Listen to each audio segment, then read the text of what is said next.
Pilot আমি অর্থাৎ প্রথমে আমি দেখছি পাইলট যে সময় আমরা প্রথমে তো আমরা বাচ্চাদের শব্দ হয়েছে অন্য জায়গায় চলে গেছি, তো বাচ্চাদের আইনে মেডিকেলে দিয়েছি। তো ওই জায়গায় যে পাইলট পড়ছে আমরা প্রথমে খেয়াল করিনি। আমরা আধা ঘন্টা পরে আমার এক টিচার বললো যে এখনো পাইলট পড়ছে, প্যারাসুট দিয়ে এখনো পরে পরে আছে আর কি। পরে আমি গেছি, গিয়া দেখি যে পাইলট আপনার প্যারাসুট উপরে পাইলটের সহ মানে ওই যে চেয়ারটা সহ মানে পড়ে রয়েছে, ঝুলে রয়েছে আর কি, চেয়ারের মধ্যে এমনি পড়ে রয়েছে। ওরা আমরা সেনাবাহিনী এবং নৌবাহিনীর লোকজন, আমরা এই বিমান বাহিনীর লোক খবর দিছি, ওনারা সাথে নিয়ে পরে চেয়ার নামাইয়া কাইটা উদ্ধার করছে। তারপর আমরা এই জায়গায় পালস দেখলাম যে পালস আছে, হালকা একটু বাইসা আছে। তো আমরা তাড়াতাড়ি করে হেলিকপ্টার দেওয়া নিয়ে চলে গেছে আর কি হসপিটালে। এইটুকু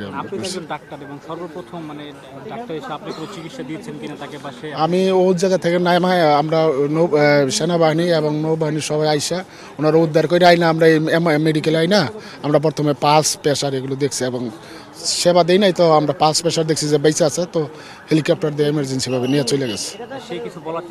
না, উনি অজ্ঞান ছিল, উনি কথা বলতে পারেন আর কি, অজ্ঞান ছিল।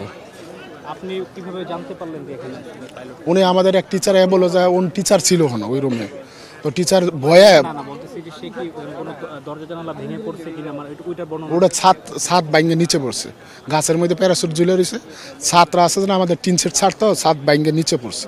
টিচার ছিল ভয়ে মনে করছে যে বিমানের কোনো অংশ ওই জায়গায় পড়ছে, উনি বের হয়ে গেছে। তারপর উনি রুমে চলে গেছে, মতন দেখছে যে বলে না এখনো ওই পাইলটটা এখনো ঝুলে আছে ওই সহ চেয়ার সহ আর কি।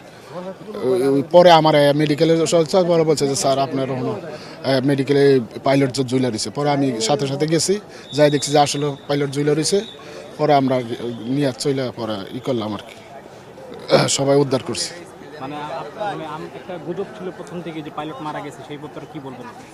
প্রথম আমরা যে অজ্ঞান ছিল আমরা মনে করছি পাইলট মারা গেছে, কিন্তু আমরা মেডিকেল আরও টিম ছিল, আমরা সবাই চেক দিছি, পালস দেখছি যে না বেঁচে আছে, উনি পালস আছে আর কি।